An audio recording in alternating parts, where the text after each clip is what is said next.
الحمد لله نحمده ونستعينه ونستغفره ونعوذ بالله من شرور أنفسنا ومن سيئات أعمالنا من يهده الله فلا مضل له ومن يضلل فلا هادي له وأشهد أن لا إله إلا الله وحده لا شريك له وأشهد أن محمدًا عبده ورسوله أما بعد فإن خير الحديث كتاب الله وخير الهدي هدي محمد صلى الله عليه وسلم وشر الأمور محدثاتها وكل محدثة بدعة وكل بدعة ضلالة وكل ضلالة في النار فأعوذ بالله السميع العليم من الشيطان الرجيم بسم الله الرحمن الرحيم إن الذين قالوا ربنا الله ثم استقاموا تتنزل عليهم الملائكة ألا تخافوا ولا تحزنوا وأبشروا بالجنة التي كنتم توعدون نحن أولياؤكم في الحياة الدنيا وفي الآخرة ولكم فيها ما تشتهي أنفسكم ولكم فيها ما تدعون نزلا من غفور رحيم وقال النبي صلى الله عليه وسلم من صام رمضان ثم أتبعه ستا من شوال كان كصيام الدهر رواہ مسلم۔ محترم سامعین کرام، بزرگان دین، نوجوانان ملت اسلامیہ اور خواتین اسلام، اللہ رب العالمین کے فضل و کرم سے وہ ماہ مبارک جو پرسوں تک ہمارے اوپر سایہ فگن تھا اپنے 30 دن مکمل کر کے رخصت ہو گیا۔ اللہ رب العالمین نے مسلمانوں کو اس بات کی توفیق عطا فرمائی کہ وہ اس ماہ مبارک میں مسجدوں کو آباد کریں، اللہ رب العالمین کی رضامندی کے لیے بھوکے اور پیاسے رہیں، تلاوت کلام پاک کا اہتمام کریں، تقوی اور پرہیزگاری کے مقصد کی تکمیل کے لیے اللہ رب العالمین سے قربت اختیار کریں اور اس ماہ مبارک سے فائدہ اٹھاتے ہوئے مسجدوں سے چمٹ جائیں، اللہ رب العالمین کے احکامات سے چمٹ جائیں اور قرآن و سنت کے مطابق اپنی زندگی کو ڈھالنے کی کوشش کریں۔ اس مقصد میں کون کتنا کامیاب ہو سکا، کس نے کتنے تقوی اور پرہیزگاری کے مقصد کی تکمیل کی، کس نے کتنا اخلاص اختیار کیا، اب یہ جائزہ لینے کا وقت ہے کہ کیا کل کی تاریخ یعنی عید الفطر میں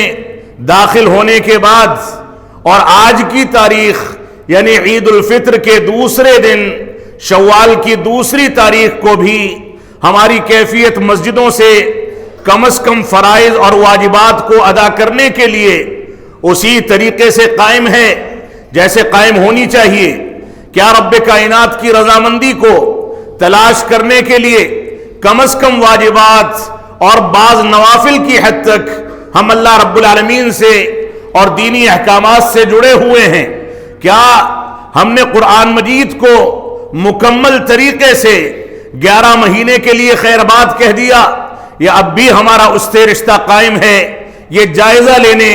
اور اپنا محاسبہ کرنے کا وقت ہے۔ عید کا چاند دیکھنے کے بعد سے مسجدوں کی ویرانی، نمازوں سے غیاب، نمازوں کو چھوڑنا، واجبات اور فرائض تک میں تساہل کا شکار ہو جانا، یہ اس بات کی دلیل ہے کہ ہم نے رمضان سے فائدہ بظاہر تو اٹھا لیا، لیکن رمضان کے جو مقاصد تھے، رمضان میں ہمارے باطن کے اندر جو پاکیزگی پیدا ہونی تھی، اس میں ہم کامیاب نہیں ہو سکے۔ ہماری ذمہ داری ہے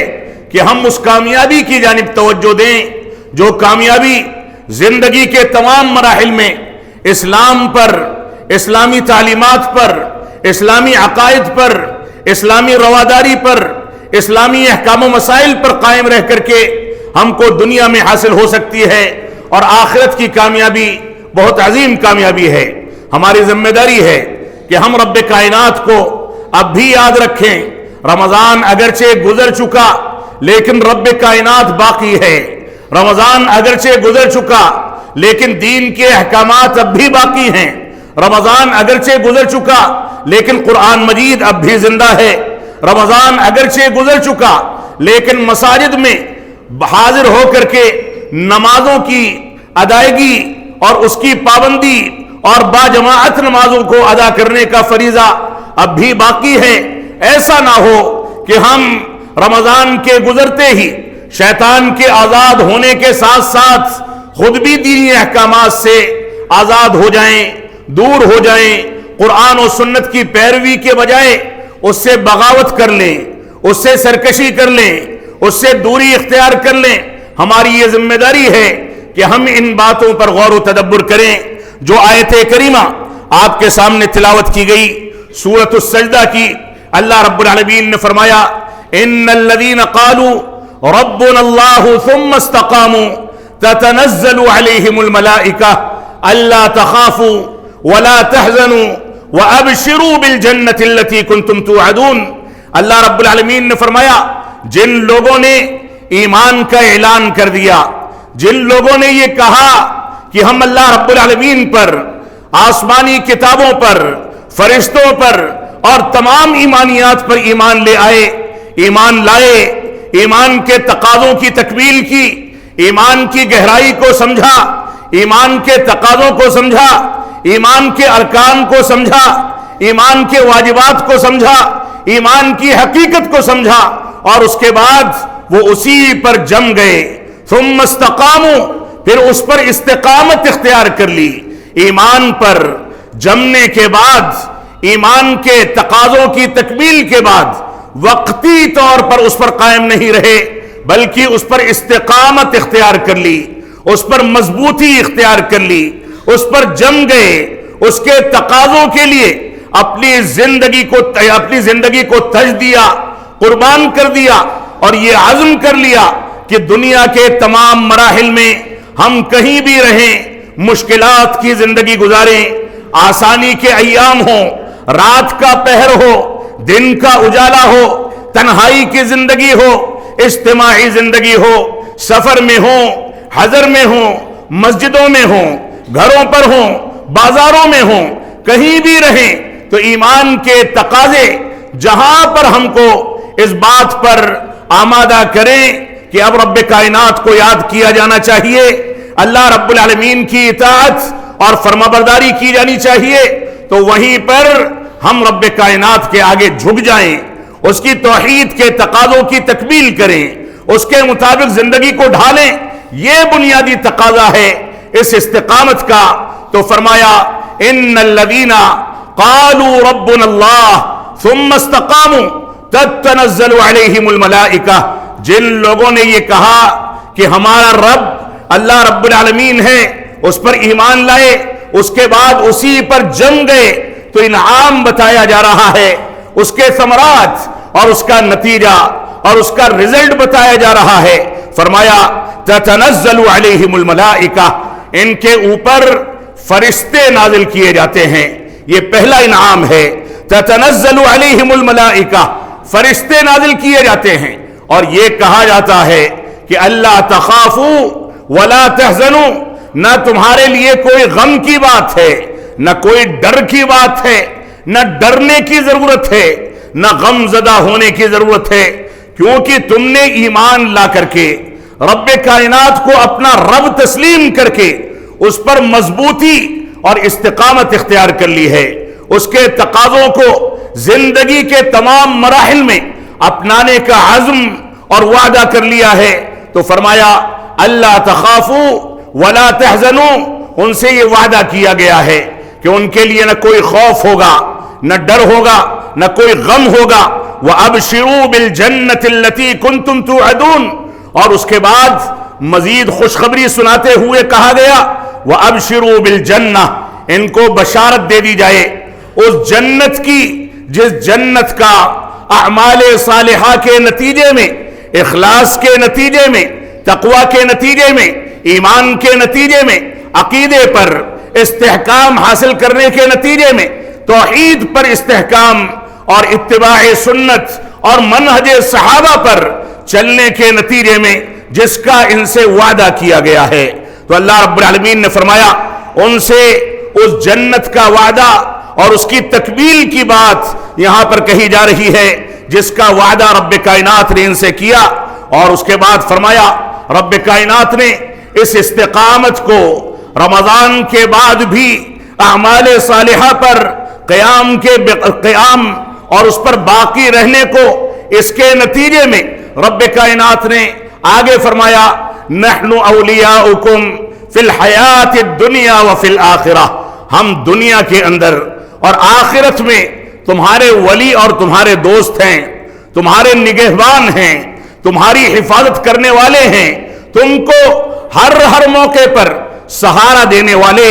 تمہاری نصرت کرنے والے، تمہارے ہاتھ کو پکڑ کر کے چلانے والے، تمہارے قدموں کو جمانے والے ہیں۔ رب کائنات نے وعدہ کر لیا نحن اولیاؤکم فی الحیات الدنیا وفی الآخرہ، ہم تمہارے دوست اور ولی اور نگہبان ہیں اس دنیا میں بھی اور آخرت میں بھی، کیونکہ تم نے اعمال صالحہ کے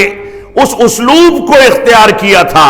جو اسلوب رسول اکرم صلی اللہ علیہ وسلم اور صحابہ کرام نے اختیار کر کے عملی شکل میں تمہارے سامنے پیش کر دیا تھا۔ وہ تکلیفیں برداشت کرتے تھے، بھوک اور پیاس برداشت کرتے تھے،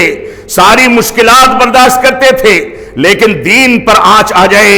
اس بات کو قطعاً برداشت نہیں کرتے تھے۔ ہم کو رمضان میں صبح سحری کے وقت سے لے کر کے شام کو غروب آفتاب تک بھوکا اور پیاسا رہنا اتنا مشکل پڑ گیا تھا کہ اگر افطاری میں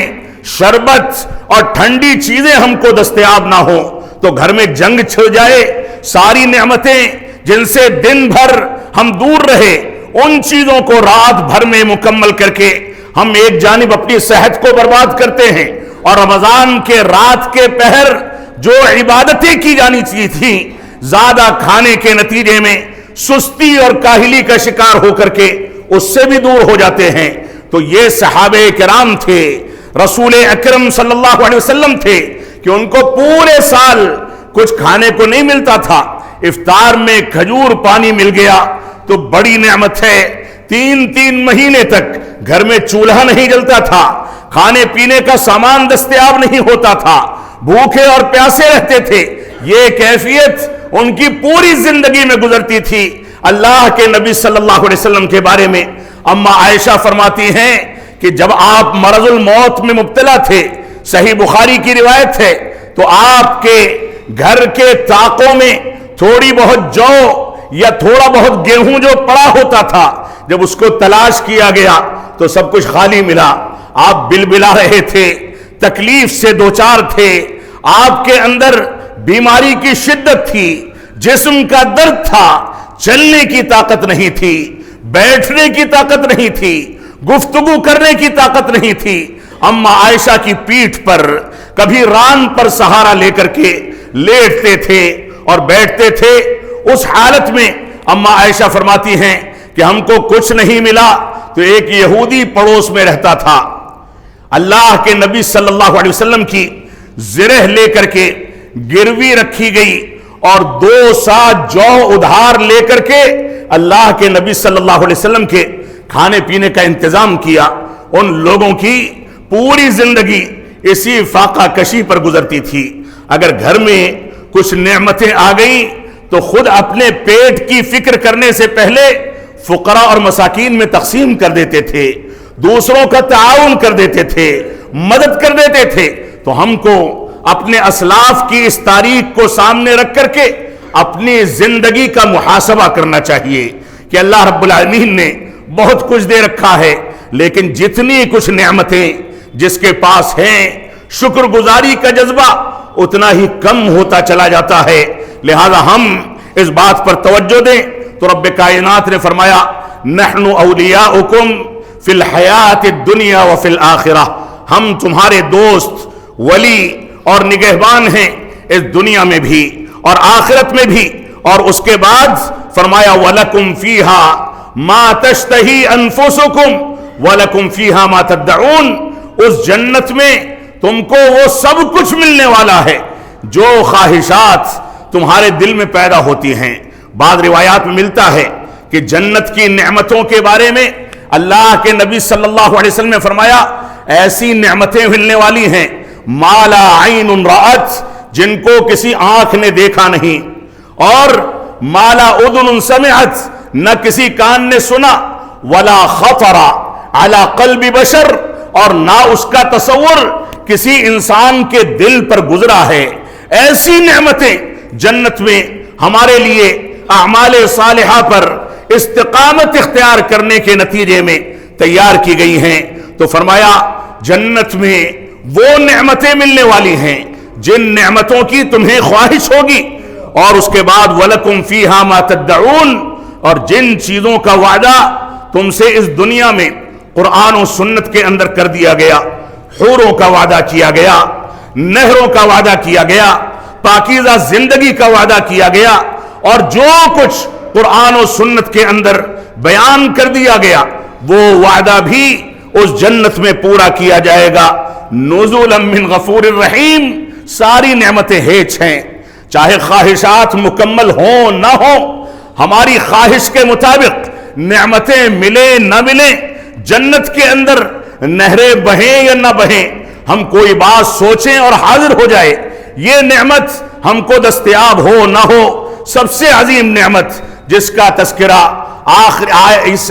آیت کریمہ میں کیا گیا، نزولا من غفور الرحیم، یہ مغفرت کرنے والے اور رحم کرنے والے رب کی جانب سے مہمان نوازی ہوگی۔ آج کی دنیا میں ایک بادشاہ، ایک بڑے عہدے کا مالک آپ کو بلا کر کے ایک چائے پیش کر دے، چائے نہ پیش کرے،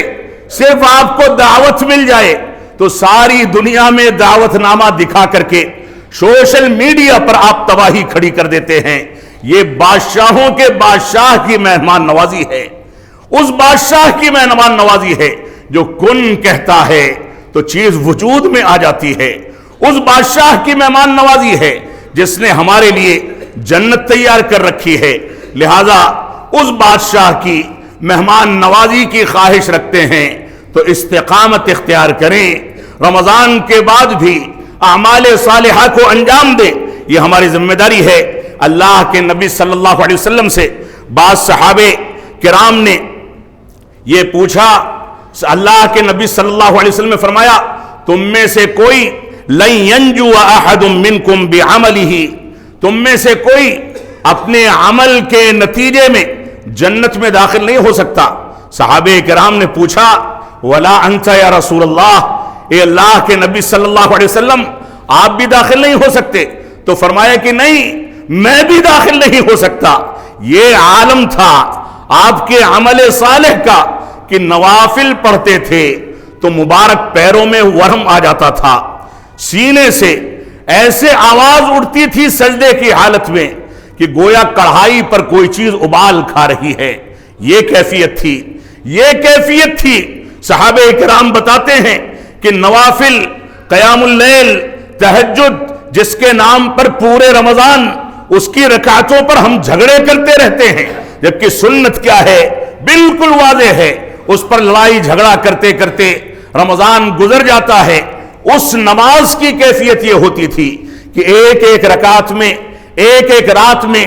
10 پارے کی تلاوت کر جاتے تھے، اور رکوع جتنا طویل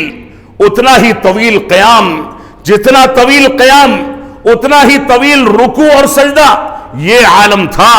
تہجد اور قیام اللیل کا، جبکہ آپ کے اگلے پچھلے سارے گناہ معاف کر دیے گئے تھے۔ یہی وجہ ہے کہ اماں عائشہ صدیقہ رضی اللہ تعالیٰ عنہا نے اللہ کے نبی صلی اللہ علیہ وسلم سے کہا کہ آپ کے ورم آ جاتا ہے، آپ کے ہاتھ پیر سوج جاتے ہیں، آپ کے سینے کی یہ کیفیت ہوتی ہے، پوری رات آپ گڑ گڑاتے ہیں، روتے ہیں، بلکتے ہیں، امت کی ہدایت کے لیے دعائیں کرتے ہیں، جبکہ اللہ رب العالمین نے آپ کے اگلے پچھلے سارے گناہ معاف کر دیے ہیں۔ تو آپ نے فرمایا مجھ پر نعمتیں بھی عظیم ہیں، افلا اکون عبدا شکورا، کہ کیا میں رب کائنات کا شکر گزار بندہ نہ بن جاؤں؟ وہ شکر گزاری کا احساس جو نبی اکرم جناب محمد الرسول اللہ صلی اللہ علیہ وسلم کو اس عالم میں تھا کہ 3 مہینے تک کھانا پینا دستیاب نہیں ہوتا تھا۔ یہ صورتحال تھی کہ سونے کے لیے گدا نہیں تھا۔ عمر بن خطاب رضی اللہ تعالیٰ عنہ نے جب آپ کو آرام کرتے ہوئے دیکھا، پیٹھ پر چٹائی کے نشان پڑ گئے تھے، تو انہوں نے فرمایا کہ قیصر و کسریٰ تو آرام کرتے ہیں اور آپ کی یہ حالت ہے؟ تو اللہ کے نبی صلی اللہ علیہ وسلم نے فرمایا وہ نعمتیں ان کے لیے دنیا میں ہیں، ہمارے لیے آخرت میں ہیں۔ یہ احساس اور یہ جذبہ ہمارے اندر پیدا ہونا ہے، تبھی جا کر کے ہم سچے مسلمان بن سکتے ہیں۔ تو فرمایا کہ نہیں، میں بھی اپنے عمل کے نتیجے میں جنت میں داخل نہیں ہو پاؤں گا الا یہ کہ اللہ رب العالمین کی رحمت میرے شامل حال رہے تو جنت نصیب ہو جائے گی۔ آپ دیکھیں مزدلفہ میں سودا رضی اللہ تعالیٰ نے اللہ کے نبی صلی اللہ علیہ وسلم سے رات کو آدھی رات گزرنے کے بعد حج کے موقع سے اس بات کی اجازت مانگی کہ صبح بھیڑ ہو جائے گی، میں آدھی رات کے بعد مکہ کے لیے یا منی کے لیے کوچ کرنا چاہتی ہوں، مزدلفہ سے نکلنا چاہتی ہوں۔ آپ کو اجازت دے دی گئی۔ اما عائشہ صدیقہ رضی اللہ تعالیٰ بھی ساتھ میں تھی، بعد میں فرماتی ہیں کہ کاش میں نے بھی اس رات میں اجازت لے لی ہوتی کہ میں آدھی رات میں نکل جاؤں۔ جب بھی حج کرتی تھی تو استقامت اور عبادت کی سابقہ کیفیت پر باقی رہنے، اسی پر استحکام حاصل کرنے کے لیے جواز کی گنجائش کے باوجود یہی عمل کرتی تھی کہ پوری رات میں اپنے پیارے حبیب کے ساتھ رکی تھی، لہذا اب پوری رات رکوں گی، جبکہ آدھی رات کے بعد نکلنا جائز تھا۔ عبداللہ بن عمرو بن عاص رضی اللہ تعالیٰ نے اللہ کے نبی صلی اللہ علیہ وسلم سے کہا کہ میں نفلی روزوں کا اہتمام کرنا چاہتا ہوں۔ آپ نے فرمایا ایام 20 کے روزے رکھو، 13، 14 اور 15 تاریخ چاند کی جو ہیں اس کے دنوں میں روزے کا اہتمام کرو۔ انہوں نے فرمایا اس سے زیادہ طاقت ہے، فرمایا سوموار اور جمعرات کا روزہ رکھ لیا کرو، فرمایا اس سے زیادہ طاقت ہے، تو فرمایا کہ اتنے ہی پر اکتفا کرو، اس سے زیادہ کی جانب نہ جاؤ۔ لیکن جب ضد کرنے لگے تو فرمایا ایک دن روزے سے رہو اور ایک دن بغیر روزے کے رہو، صوم داؤدی رکھو۔ فرماتے ہیں بڑھاپے میں کہ میں پچھتاتا تھا کہ کاش رسول اکرم صلی اللہ علیہ وسلم کی رخصت پر عمل کر لیا ہوتا، لیکن ایک عمل شروع کر چکے تھے تو بڑھاپے میں بھی تکلیف کے باوجود، نفلی عمل ہونے کے باوجود، جواز کے باوجود اسی پر عمل کرتے تھے تاکہ استقامت اختیار کر سکیں۔ یہ صحابہ کرام کا وطیرہ تھا، اور ہمارا حال یہ ہے کہ واجبات کو ادا کر لیا، واجبات بھی چھوٹ جائیں، اس میں بھی استقامت نہ ہو تو ہمارے کان پر جوں نہیں رینگتی۔ اللہ رب العالمین ہم کو دین کی جانب رجوع کرنے کی توفیق عطا فرمائے۔ ام حبیبہ رضی اللہ تعالیٰ کا وطیرہ دیکھیں، کہتی ہیں کہ جب سے میں نے یہ سنا ہے کہ 12 رکعت سنت رواتب یعنی صلاۃ فجر میں 2 رکعتیں، صلاۃ ظہر میں آگے اور پیچھے 6 رکعتیں، صلاۃ مغرب کی 2 اور صلاۃ عشاء کے بعد کی 2 رکعتیں، یہ 12 رکعتیں جن کو سنت رواتب کہا گیا ہے، ان کی پابندی کرنے والے کے لیے رب کائنات جنت میں ایک محل اور ایک قصر تیار کرے گا۔ ام حبیبہ فرماتی ہیں، کہتی ہیں کہ جب سے اس روایت کو سنا ہے، بڑھاپے میں تکلیف ہے، فرائض کو ادا کرنا مشکل ہوتا ہے، بیماری کی وجہ سے قیام کی پابندی مشکل ہوتی ہے، لیکن جب سے یہ روایت سنی ہے، جب سے 12 رکعتوں میں کوئی تساہل ہو جائے، کوئی کمی چھوٹ جائے، اس بات کو گوارا نہیں کرتی تھی۔ یہ صورتحال تھی صحابہ کرام کی۔ تو نفلی صیام یہ شوال کے مہینے میں ہم کو اس بات کی گنجائش دی گئی ہے۔ رسول اکرم صلی اللہ علیہ وسلم نے فرمایا من صام رمضان ثم اتبعه 6 من شوال کان کصیام الدہر،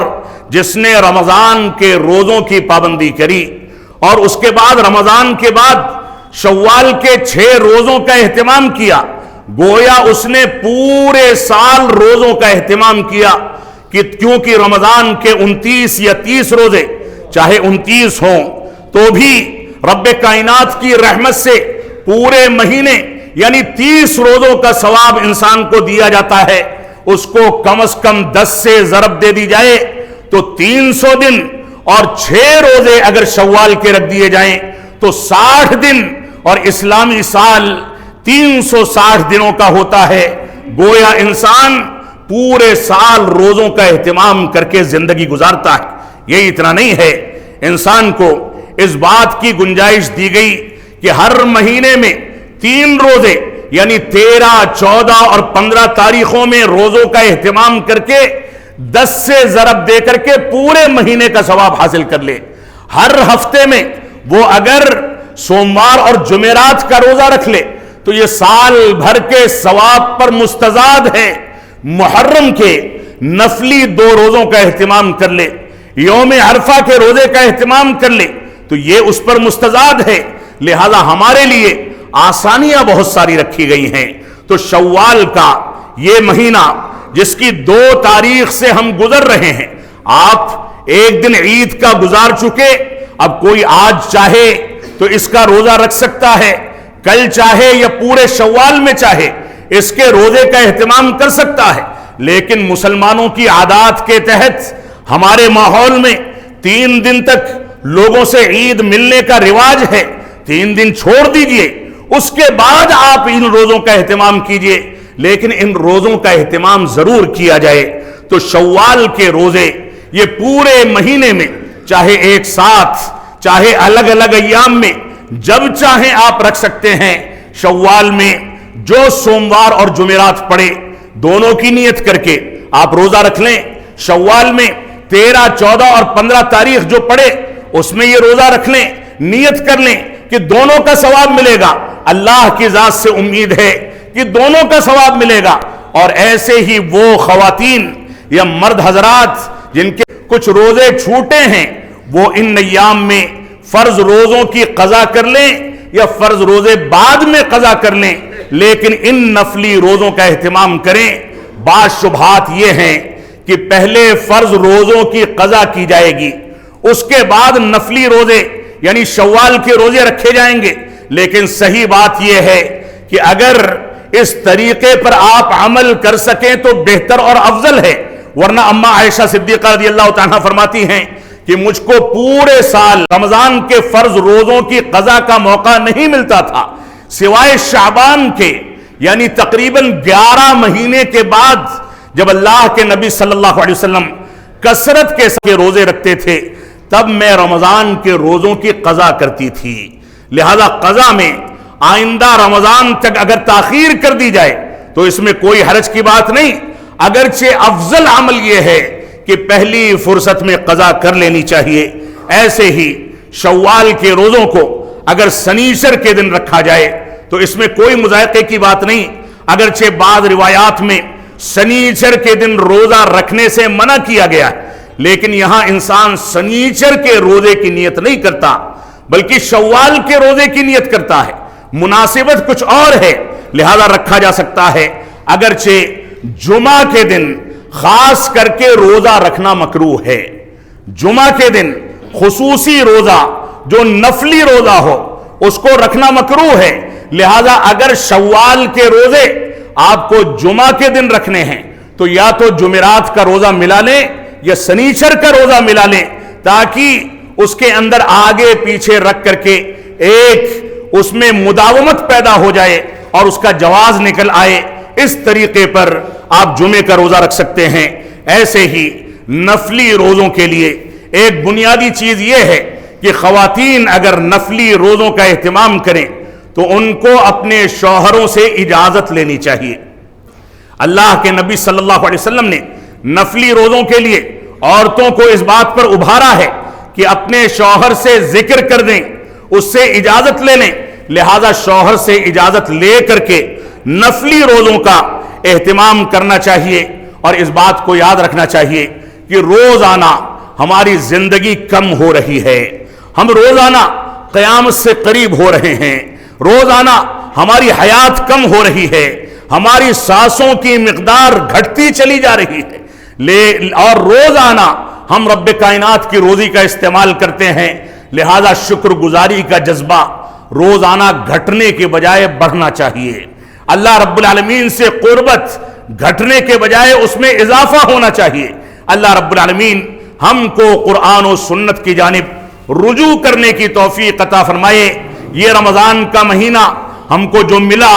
اب اگر غفلت پیدا ہو گئی تو اب بھی سویرا ہے، اس غفلت سے توبہ کر کے اپنے اندر استقامت پیدا کریں۔ اپنے مظلوم مسلمان بھائیوں کے لیے، فلسطینی بھائیوں کے لیے، مظلوم مسلمانوں کے لیے دعائیں ضرور کریں، صدقات و خیرات کو بڑھائیں، دعائیں کریں، قرآن مجید سے اپنا رشتہ مضبوط کریں، تقوی اور پرہیزگاری اختیار کریں، اللہ رب العالمین سے قربت بڑھائیں، نیک لوگوں کی صحبت اختیار کریں، علماء سے اپنے رشتے کو،